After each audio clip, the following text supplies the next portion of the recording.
Vou falar dunha cousa que levo moito tempo pensando nela e non atopei a quen lle interesase. Hoxe pensei eu, pero a xente que me ve en TikTok seguro que lle importa. En TikTok hai moita xente, a alguén vai importar. Eu son profe de Pilates, entre outras moitas cousas, e sempre me adiquei, sempre fixen deporte, e sempre, salvando así anos polo medio, tempadas por outros traballos, sempre traballei dando aulas deportivas. E desde o 2015 comecei co Pilates, coa actividade de Pilates. E apaixoeime absolutamente polo Pilates e investiguei a de Dios. Porque xa vos recomendo que fagades Pilates, porque me parece unha actividade, e sempre digo así, que che cambia a vida. O tema é, unha das cousas que ten o Pilates é que muda a postura corporal. E a min, ata o ano pasado, estiven dando aulas, desde o 2015, quitando o 2020 e 2021 por temas da pandemia, e a experiencia dime que efectivamente a xente cambialle a vida. Tamén reparei en que o meu cambio persoal comeza no 2015, cando eu comezo a practicar Pilates, ademais a parte de dar aula, formarme, dar aulas, e tamén ia eu a clases, incluso tive unha adestradora persoal ao principio porque quería ser boa, non? Nas miñas aulas. Hai cousa dun ano, 2 anos, non sei, sempre digo hai cousa dun ano e pico, haberá 2 anos, lendo a Fromm, eu comecei relendo ensaios que xa lera, hai moitos anos, e nun dos ensaios atópome co tema do yoga. A ver como conecto isto. Fromm practicaba yoga. Pilates é unha disciplina, non sei se chamarlle deportiva ou porque non é un deporte en sí, pero si é un tipo de adestramento que combina o yoga coas artes marciais, por un lado. Pilates fixo unha cousa extraordinaria que é que fusionou esa maneira de adestrar do Oriente coa do Occidente. O método é unha pasada. É unha auténtica pasada. Probádeo. Cando Pilates creou o método, chamoulle controloxía. Non lle chamou método Pilates. De feito, método Pilates é un tema capitalista que é bastante recente, como do 2002, onde alguén consigue, despois dun proceso xudicial, rexistrar método Pilates para poder cobrarche a formación. Pilates morreu nos 60 e pico, a mediados dos 60, e o método sobreviviu pois como el o creou. Unhas persoas ibanlle aprendendo ás outras. Sobreviviu sobre todo nas compañías de ballet, porque Pilates traballou moitísimo coas bailarinas de ballet. O que o fixo máis coñecido foi precisamente que el recuperou a unha primeira bailarina dun ballet que se lesionou, tivo que deixar o baile, e el conseguiu que fisicamente se recuperase e poidese non só volver a bailar, senón volver a ser a primeira bailarina. E aí, pois, entrou, creo que foi ela, sí, el só certificou en vida a 2 persoas, en plan, eu te bendigo para que ti deas o meu método, digamos, non? Que foron as únicas persoas certificadas por el, e foi sobrevivindo unhas bailarinas, dirixían un pouco aquel adestramento, e iríanse xubilando, e outras, era unha forma que tiña o Pilates, que eu tamén usei moito nas miñas aulas, que é a de, se ti ves aulas de Pilates comigo, tes que saber de Pilates tanto como eu sei.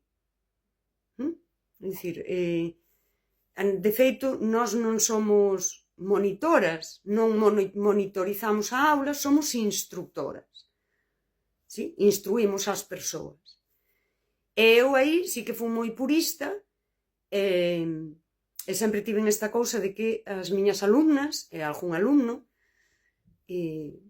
se seguían vindo ás miñas aulas soupesen tanto de pilates como eu sei. Xa me enrollei. Eu atópome con esta idea de front do yoga con a miña experiencia en pilates e agora hai pouco poñome a repasar a Foucault e Foucault dixo que o poder inscríbese no corpo. E el ten esas teorías da microfísica do espazo onde fala de como a maneira na que se distribúe o espazo, fala, por exemplo, das escolas, ¿sí? Como se colocan as mesas, como están as crianzas, esa observación continua, non? Como medran sentíndose observadas todo o tempo. Iso inscribe no seu corpo, non? Na súa postura corporal, o propio poder. Sí? Digamos que, sobre todo nas escolas, Foucault diría que tal como se foi configurando desde os tempos da Revolución Industrial, esa idea de crear cidadáns sumisas, sí? Dóciles e sumisas. Para que se entenda, daquela. Eu levo moito tempo dándolle á cabeza coa idea de Fromm. El diría que nas culturas orientais diríannos que a práctica do yoga conseguiría esa iluminación. Isto sería a parte oriental. E Fromm, coa psicoanálise, diríanos que a práctica do yoga axudaba a psicoanálise e como ese control do corpo conseguía que ti poideses traer do inconsciente ao consciente cousas que ti tes aí gravadas. Hasta aquí. E que é un pouco aturrullado, pero dixo, eu quero contar isto. Pilates chamoulle controloxía ao método porque é o método de controlar ca túa mente o corpo, non? A posición do teu corpo no espazo. Creo que se entende como vai todo conectado. A min a experiencia dime que as persoas que practican pilates múdalles a vida. E a veces dixo así e despois dixo, a ver, pero é certo, múdalles a vida. Cando consiguen mudar a súa postura corporal, que ademais pasa dunha forma que nin se enteran, unha boa práctica de pilates muda a túa postura, eu digo así, múdalle a vida ás persoas. Eu deime conta que as persoas que viñan practicar pilates, pois vouno dicir así, eran máis, tiña outra atitude hacia a vida. Eu tiven persoas que o expresan e que agora chego a casa, estou máis contenta, eu durmo mellor, eu vou ao supermercado e parece que vou metendo todo no carro, eu estou mellor, como que non saben explicar, pero están mellor. E isto xa conectado ca miña idea de que é en do 2015 que eu comezo unha transformación que é moi humana e moi persoal e moi de facerme consciente de moitas cousas. Fromm nese libro dicía que a psicoanálise, e agora volve a estar de moda, alguén debería facelo, debería investigar sobre como a práctica do yoga, eu diría que o pilates tamén, todas estas, agora hai moitas máis cousas, non? Porque a educación física avanzou moito, todos estes métodos de adestramento para mudar o corpo, para mudar a túa postura.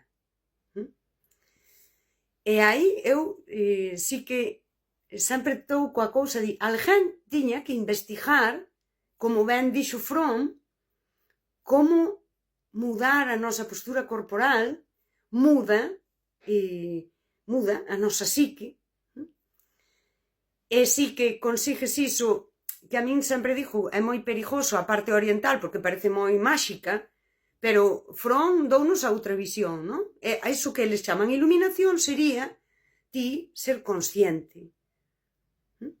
E daquela, aquí entraría a idea de Foucault, que a nosa postura corporal e como nos situamos no espazo ben marcada desde a infancia, desde a escola, pero tamén os centros de traballo. Vos vistes algunha vez como é un call center? Sí, é como, non sei, as galiñas que poñen ovos nunha xaula, pois é como tamén, non? A teleoperadora, o teleoperador que está aí encaixado por unha cuestión de son, pero é... Eu hai anos dirixín un departamento de telemarketing e vivín aquelo de pasar como dunha sala de reunións onde as persoas chamaban, pero era pues, como un despacho compartido, a esta caixiña, sí? Eu vivín esa transición. Porque anos despois eu vin call centers que son as galiñas poñendo ovos, sabes? Esta era a idea de Foucault, non? Como o poder distribúe as cousas no espazo, e iso tamén muda como nós nos ubicamos no espazo. E logo, penso moito nisto, estou nos soltando para que me axudedes a pensar e pensedes.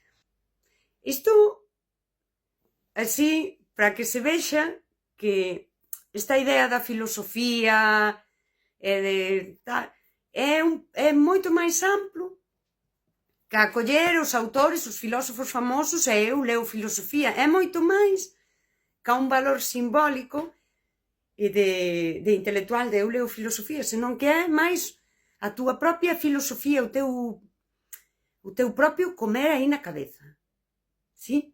E que está en todo. Está en todo, porque, por exemplo, no deporte, no adestrar, se ti o vives dunha forma así como vivo eu todo. A ver se entende algo, xa me decides. Espero, eu creo que sí que se entende. Eu sempre me atrapallo, porque xunto moitas cousas, e despois sempre teño medo de que ao explicalas sexan moi confusas. Pero bueno, eu creo que se entendiu. E se non se entendiu, pois, daquela xa non chegastes aquí e xa está.